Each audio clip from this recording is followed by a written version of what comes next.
From Raila Odinga faulting Ruto's government. The issue of abductions of innocent people. This is a primitive thing. To churches siding with the government. Let us make sure that we respect our leaders. Are abductions fake? Some of the cases of abductions that have come out, and I've realized that some of them are just total propaganda. Why Uhuru Kenyatta quit social media? Hata Twitter munaona na hiyo, mimi niliondoka huko. Ngaona hii kitu ni bure, ni matusi tu. Anguka na. We are coming for you.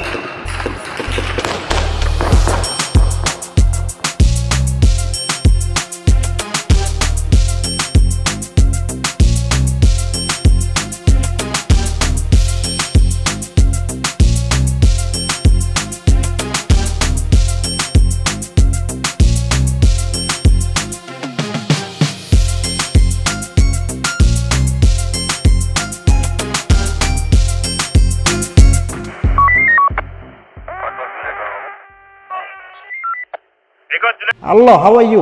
Welcome back to ShowNewTrend. I'm your of today, and my name is Elvis Derry. This Christmas has not been a Christmas for everyone. Some people are still grieving for losing their loved ones, and some people are still looking for their missing and abducted loved ones. Even the parents are being told that they did not raise their children properly. But yet, those same children who are protesting against the government, they are also taxpayers in this country, and they have all the rights to question the government. Listen to this.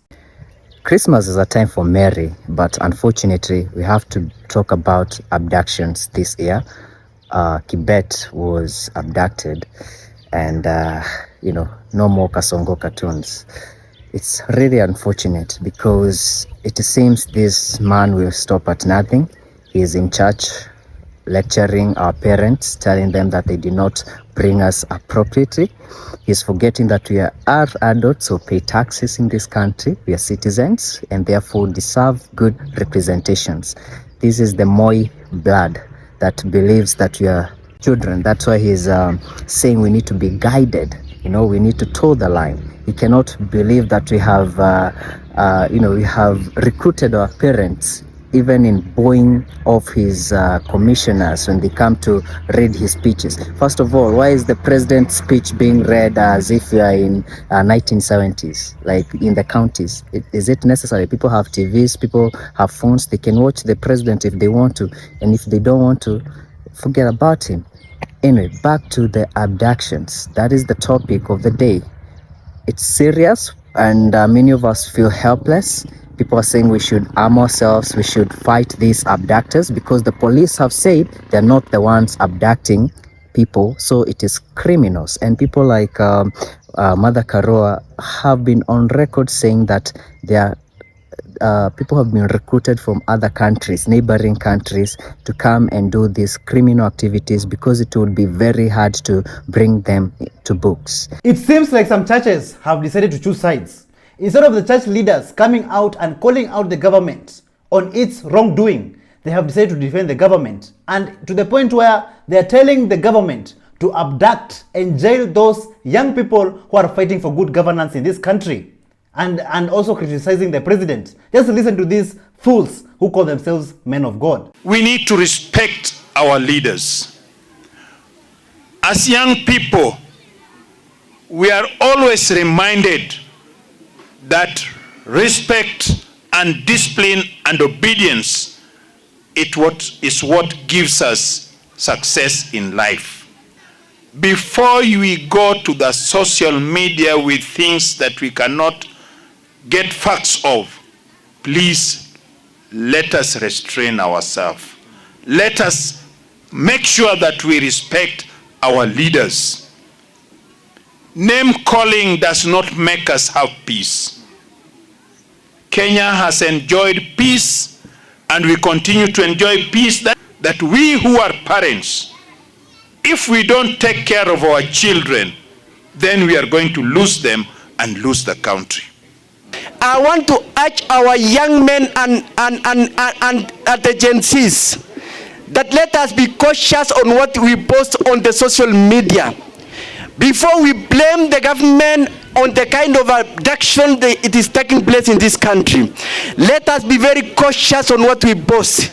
Let us have some kind of respect for our leaders. The positions we held today from the president are not individual positions, but position on behalf of the great people of Kenya. Let us respect those who are in authority and exercise constraints as we execute and exercise our democratic rights as citizens of Kenya. It looks like the current president of Kenya does not know how to handle criticism from the people of Kenya. And I just want to show you guys of a video of the former president of Kenya, Uhuru Kenyatta, how he handled this kind of situation. Hata Twitter mnaona na hiyo, mimi niliondoka huko. Ngaona hii kitu ni bure, ni matusi tu, hakuna kitu kingine inaendelea hapa. Right? Unakaa hapo unasoma hulali, nini wanasema nini?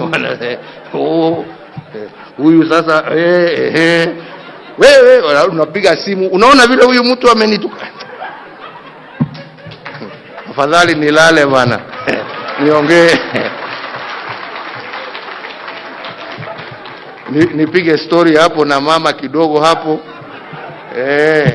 Nilale, niamke, niende kazi, dunia iendelee.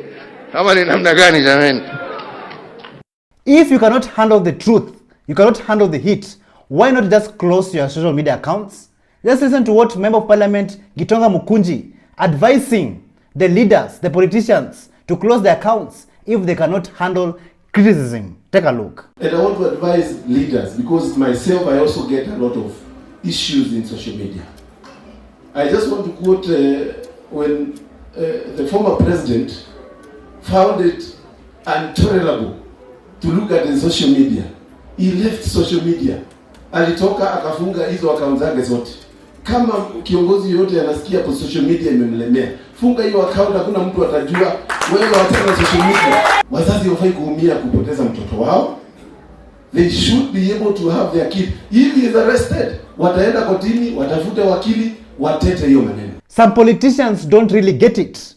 Janet Mohammed came out and condemned all those young people who are expressing their views and their opinions in different and unique ways online. Mimi nataka kuambia Wakenya, tafadhali msiweke mimi kwa coffin kabla wakati yangu hajafika. Unaenda unaweka President of the Republic of Kenya, unaweka yeye kwa coffin, unaweka yeye kwa Twitter na Facebook. Hiyo ni tabia chafu sana. Na watu wanapiga kifua wanasema hiyo ni haki yangu ya kusema. Huna haki ya kuweka mimi kwa sanduku, ya kudhulumu watu kupitia mtandao. Ati fulani ya sasa amekufa, amevalishwa tai na suit, iko sanduku ndani yake. Maana hiyo ni jambo la kuhuzunisha sana, ambayo inafaa tutoe mfano mzuri kwa vijana wetu na watoto wetu. Unaruhusu mtoto yako anaweka mtu kwa sanduku, atoe ikichukuliwa unalia, unapiga kelele. Mbona ulizuia kuua mtu mwingine? Mtu ambaye amewekwa kwa sanduku ni kama mtu amekufa. But you know, the more they condemn and the more they abduct and the more they keep on killing our comrades, the more the pressure increases. Just listen to what our brother here had to say. Hao Wakenya walikuwa kwa maandamano, bado ndio hao mnaendelea kukasirisha. Kama mlishtuka, bado hamjashtuka vizuri. Kulingana na ile nimesikia mkisema mlikuwa mmeingia baridi, na hatukuwa na nia, tulikuwa tunataka msipitishe na mkapitisha. Haya, endeleeni hizo vitu mnafanya. Mtajua Wakenya, nyinyi mnaona eti Gen Z, mnabandika tu watu wamekasirika jina kwa sababu mnaona vijana ndo. Halo, endeleeni hizo vitu mnafanya, mtaniambia kama tutafika na nyinyi 2027. We are all familiar with Kibet Bull's work, where he was making those cartoon-like images of Kasongo that has been trending on social media for several weeks. Later on, Kibet Bull went to meet Okiya Omtata. Then he was abducted. So was this a coincidence or was it planned? Kibet Bull manze inaniuma sana. That guy was a revolution single-handedly. Those cartoons were speaking volumes. Alafu mnataka kutuambia it was a coincidence after tu meet Okiya Omtata, the guy is taken. Well, we know Okiya Omtata manzi, he had a secret meeting with Ruto's point men. Unaona, after they walimwambia you need at least 7 billion to run a presidential campaign. You don't, guys, don't be naive. Anything that looks like a duck walks like a duck. Please trust your instincts. Ikikuambia this is it, stop convincing your instinct that oh sijui nini, but this guy has fought for us for a very long time. Oh, this guy, no. Let me tell you, it's not a coincidence. Mse aliseti boy wetu. Number 2, Morara. Mimi nataka uniexplainie kama mtoto. Ile siku likamatwa, ile after you are released, you said you were met by asijui an ambassador. Akakwambia utoe watoto wako Kenya. That must have been Meg Whitman 100%. Number 2, to open a political party in Kenya, you need to at least open 21 county offices of your political party for you to be given a certificate by ORPP, Register of Political Parties. Who is this powerful person in government that assisted you to get a party certificate without opening 21 offices, Morara? A Kenyan politician by the name of Samuel Atandi, he came out and said that these abduction cases are not genuine, that some of them are fake, that they're aimed in tarnishing the government's image. Like, is this serious about this? Like, Kenyans, just listen to this. Because I'm also intelligent, I was also trying to analyze some of the cases of abductions that have come out. And I've realized that some of them are just total propaganda. There may be a few cases, but a number of them are total propaganda. And we want to ask people, the enemies of government, to go slow. Yeah. Some of these stories about abductions are not real. Now, if there are a number that are accurate and are real, we want to urge them to resolve them. But we want to say that all the stories about abductions, most of them are not genuine. They are aimed at tarnishing the name of the government. They are aimed at bringing the government down, the government of the day down. And we don't want to bring the government of the day down. Because one of the reasons why we joined government to support government is because we didn't want Kenya to collapse. Many countries have collapsed because of political turmoil. And our work was to bring stability so that the country can move on and the rule of law is respected. Even the Interior CS, Kipchumba Murkomen, he came out and showed his full support to the police after the Inspector General said that they are not taking part in any kind of abductions in Kenya. Kumekuwa na mjadala kubwa sana taifa kuhusu vijana ambao wanasemekana wamepotea.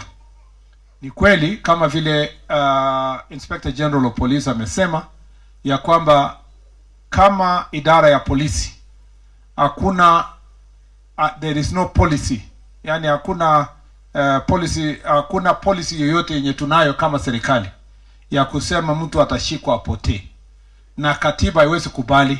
Katiba inasema mtu akishikwa kwa masaa 24 lazima afikishwe kotini, na idara ya polisi imesema wazi ya kwamba hakuna mtu tumemshika na hatujampeleka kotini.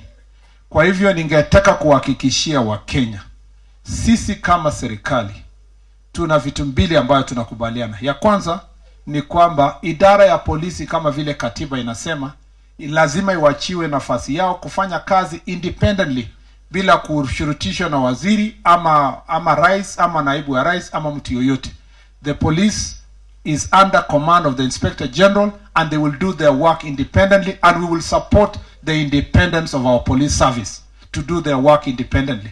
And therefore we will never allow a situation where any of us will direct Inspector General of Police of National Police Service on how to do their work. After the Inspector General of Police, Douglas Kanja, came out and said that the police are not involved in any kind of illegal abductions in Kenya, Mwengi Mutuse, a Kenyan politician, he came out with a very shocking revelation after he said that the former Deputy President of Kenya, Rigathi Gachagua, is to be blamed for the abductions.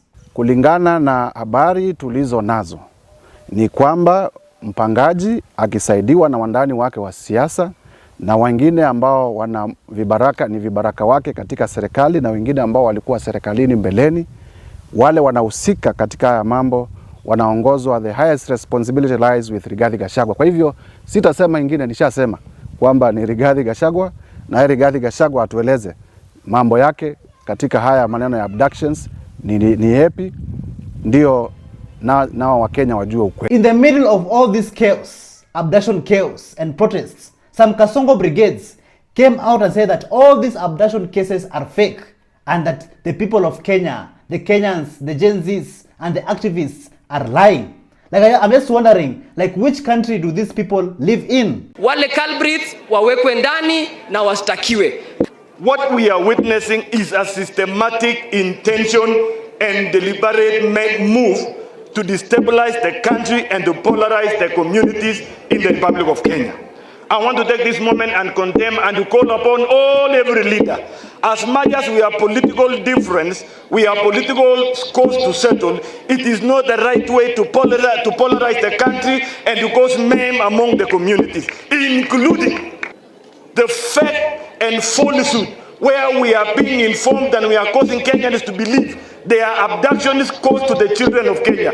DIG was here, and I have no doubt in the capacity of the police service of Kenya to conduct investigation and to bring order on those particular issues. But nonetheless, to say we will not accept, and this is a replication of exactly what happened during the GNC uprising. The people who took over the GNC demonstration and put our nation into shame. Are trying to plot against this government, especially people who have been impeached, people who are at home.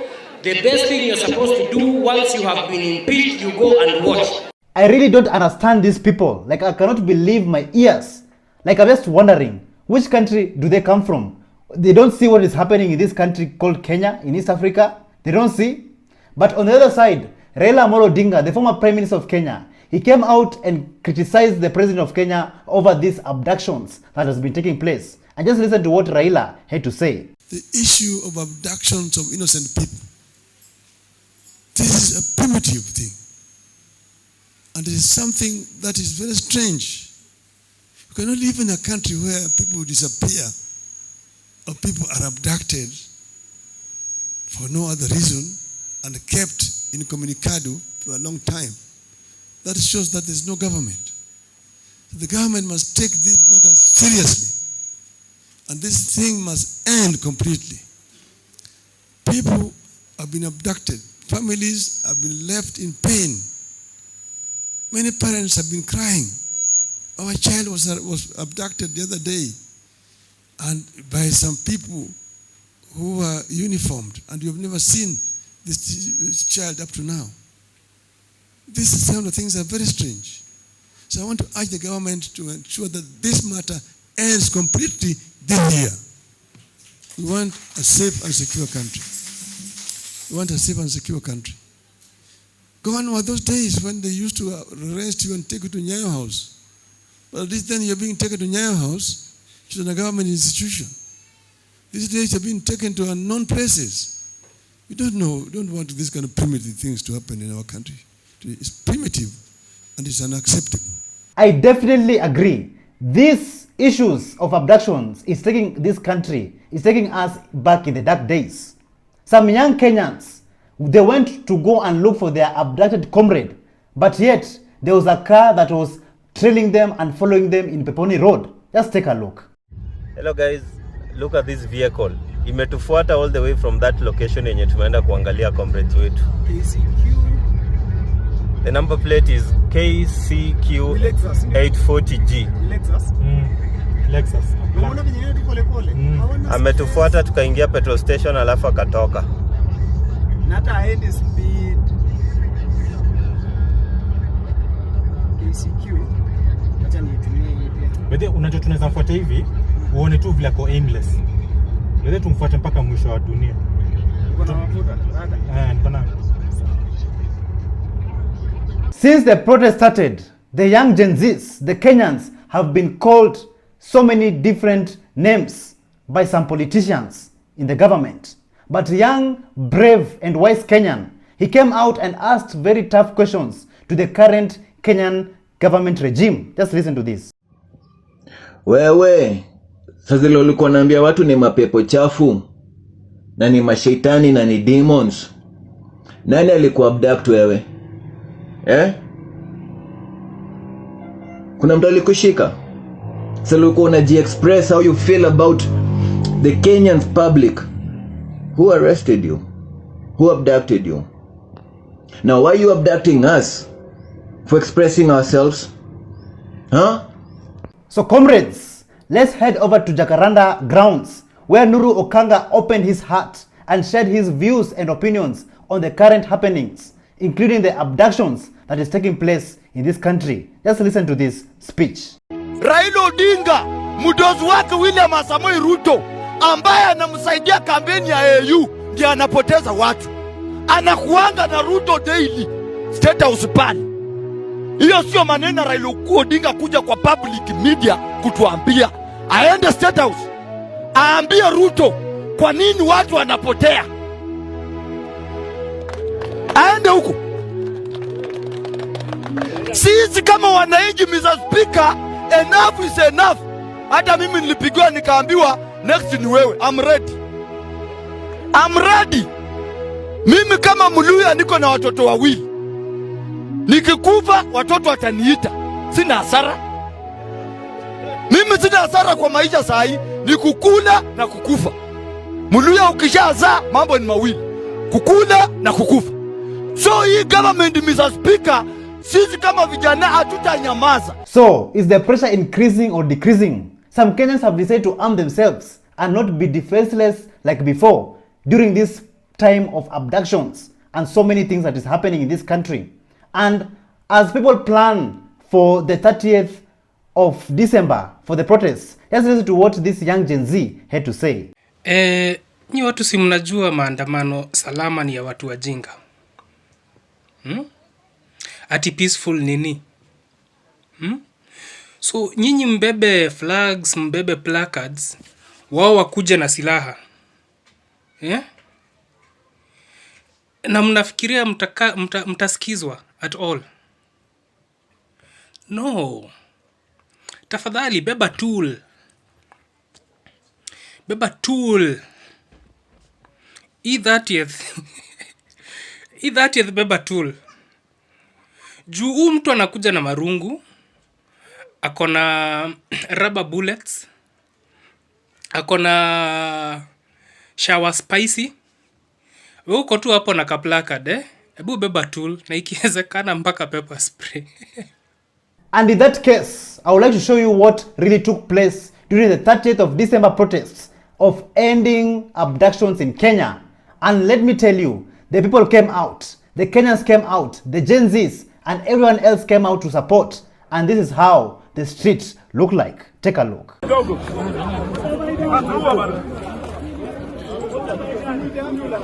Stop killing us! Stop killing us!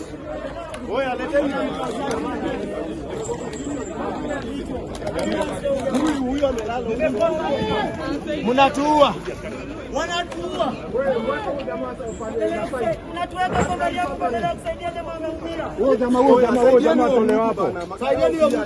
Wewe, hebu toe mmoja kwa mweka nini? Peaceful. Aduka continue. Victory is certain. Victory is assured.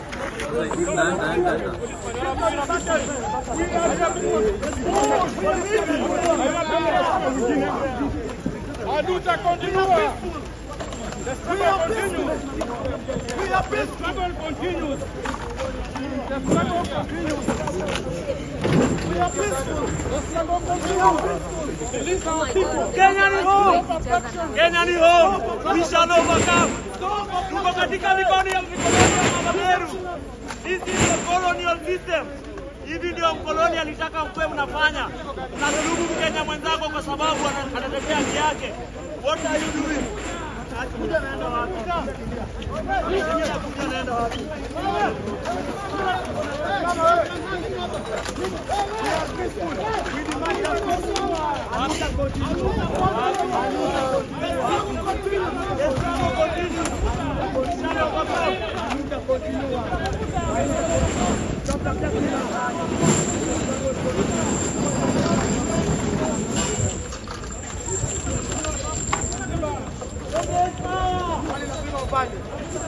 We are peaceful.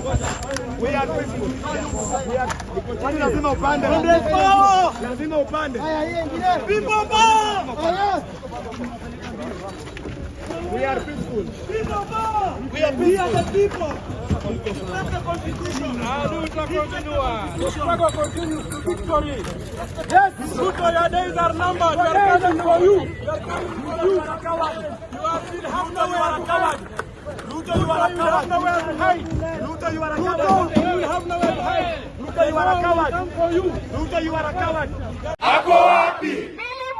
Ako wapi? Peter Muteti. Ako wapi? Peter Muteti. Ako wapi? Bernard Kabuli. Ako wapi? Bernard Kabuli. Ako wapi? Kevin Mudhomi. Ako wapi? Kevin Mudhomi. Ako wapi? Justus Mutumwa. Ako wapi? Justus Mutumwa. Ako wapi? Martin Nzioka. Ako wapi? Martin Nzioka. Ako wapi? Paul Katiba tutaelewa, tumesoma katiba tukaelewa, kufanya maandamano ni haki yetu, kufanya maandamano ni haki yetu. Tumesoma katiba tukaelewa, tumesoma katiba tukaelewa, kufanya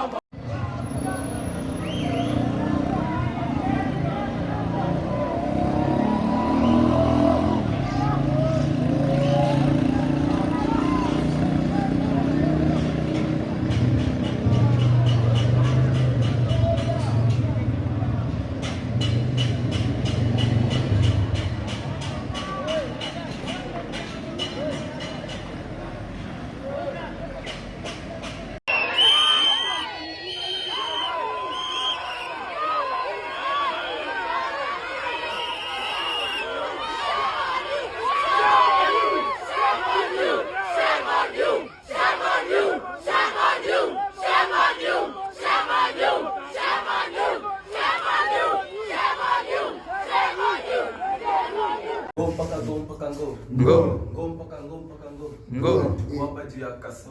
Ngo. Alishinda juu alipeana ho. Ngo. Kamkataki wizball kibo. Ngo. Pia kuja tupeane go. Ngo. Alitupromise amerudi akasema wasi kila mtu jada pea. na yeye pia ni muongo. Ngo.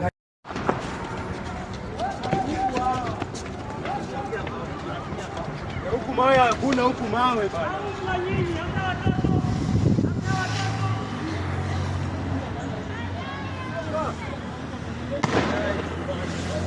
Ndio ametupa moja. Kuna moja nalipukia hapa. Mafala! Viva! Dogo. Atuwa bana. Stop killing us. Stop killing us. Oya, leteni. Huyu amelala. Mnatuua. Wanatuua. Unatuweka kwa gari yako badala ya kusaidia jamaa ameumia. Wewe jamaa tolewa hapo. Saidieni huyo mtu. Wewe, hebu toeni huyo jamaa kwa mweko kwa nini? Yes.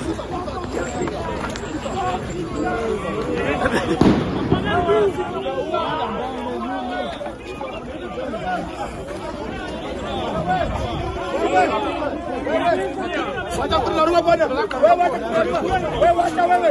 Wewe. Wacha wewe.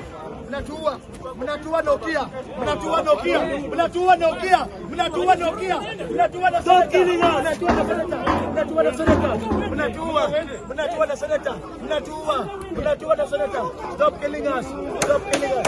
Stop killing us. Stop killing us. Mnatuua Nokia. Wanatuua Nokia. Wanatuua Nokia. Mnatuua. Ni mimi nimesema Ruto ni takataka. Ni mimi nimesema president wa Kenya ni takataka. Bado nitasema Ruto ni president ambaye hajielewa, hana akili. Ruto hauna akili, wewe ni takataka. Wewe ni president takataka, umbwa. Thank you so much for joining us on today's show. I'm your host Elvis Derry. See you in the next one. Bye bye. 170 control.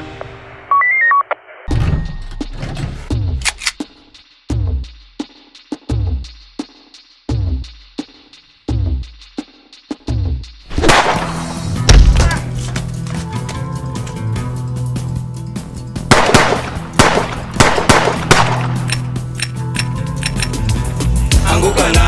We are coming for you.